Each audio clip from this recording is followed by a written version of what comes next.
Hello out there, kids, friends, family of the YouTube community. It is I, Comic Book Fan, with another edition of the Humble Haul. I believe this is episode 18.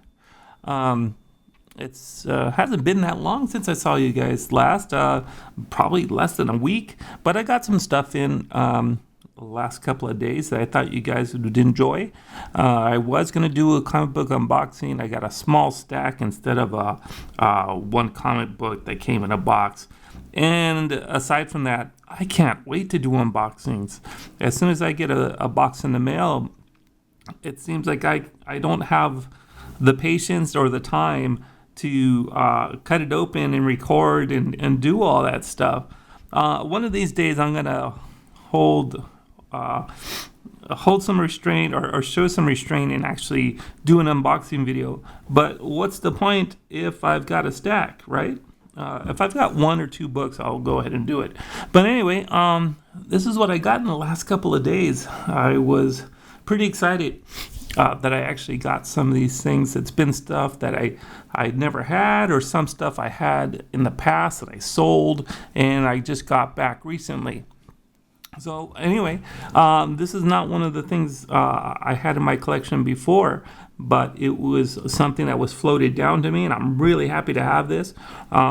This is Liberty Meadows Source Book number 1.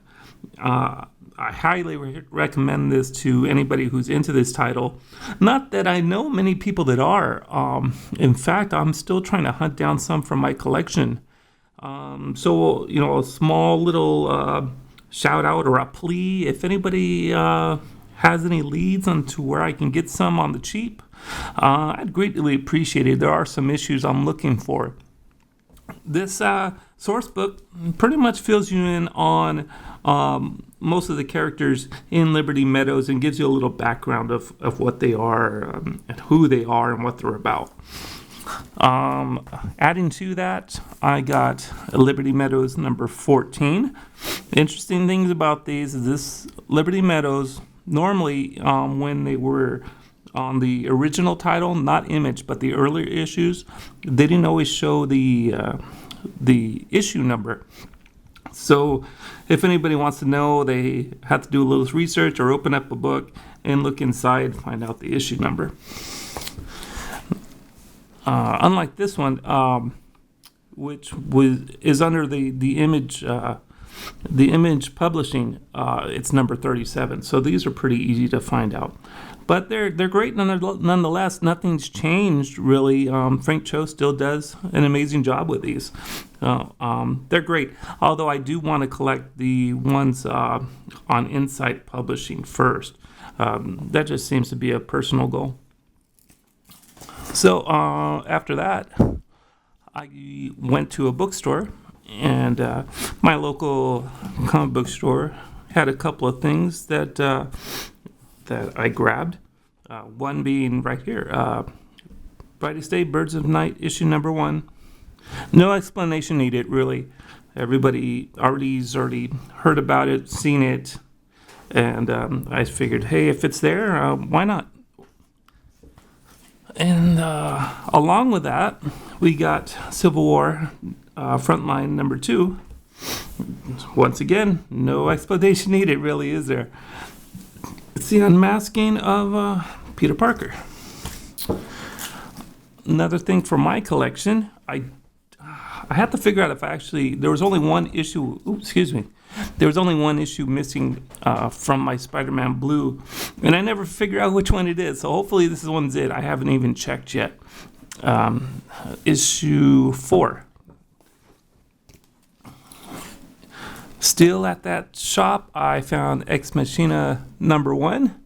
That's not always something I find all the time, and that was really cool find. I like that. And at that store, the last thing I found was an Alias number 1.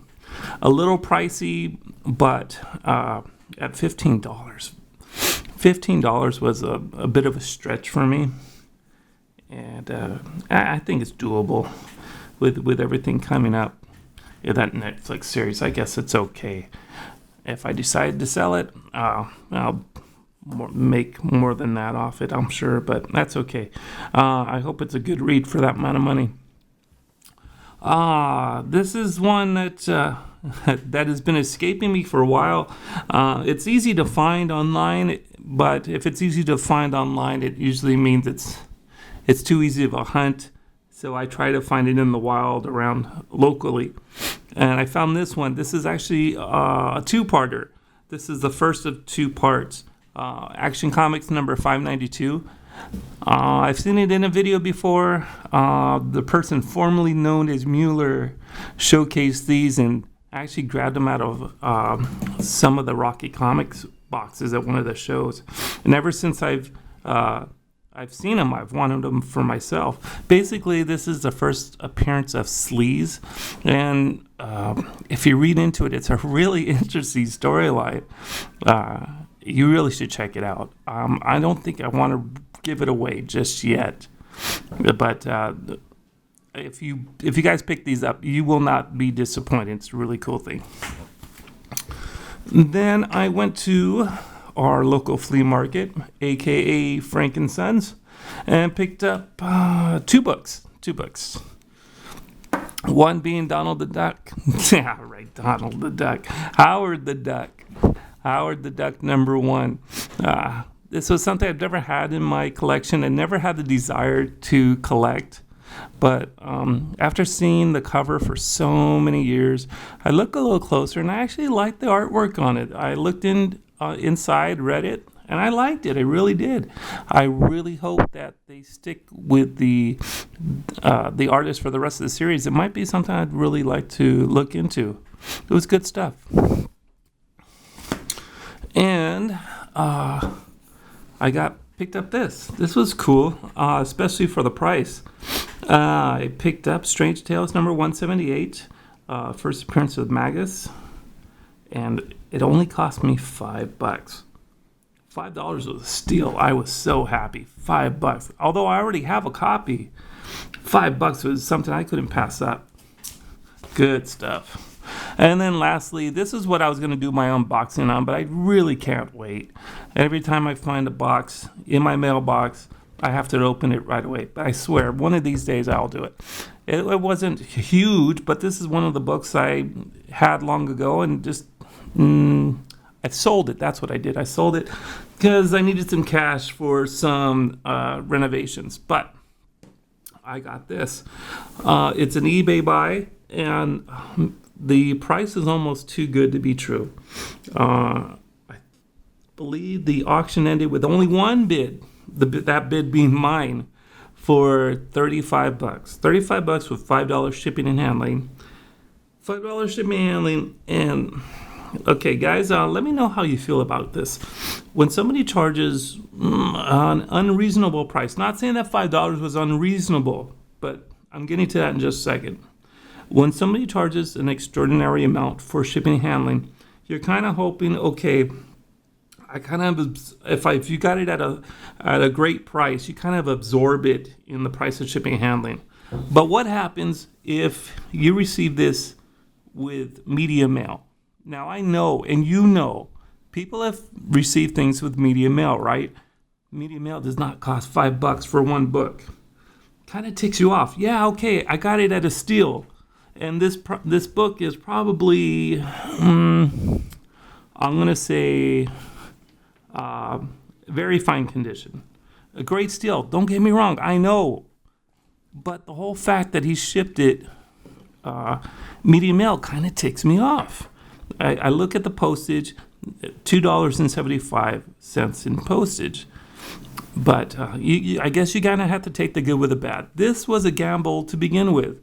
The fact that the pictures weren't clear, he said it was a copy that didn't have any cuts or tears or anything like that. But he didn't mention spine ticks or anything like that. But so long and short of it, yeah, okay, I won pretty big. That was cool. It was a great price for a great book. But I think we've all been there when we absorb the shipping and handling, and something like that happens. So anyway, that was my haul in the last couple of days. I normally don't even have a stack this big at the end of a week or 2 weeks, but I was happy I got all this stuff, and I'm happy to share it with you guys. So until the next haul, I will bid you guys all farewell, and happy collecting. See you guys later.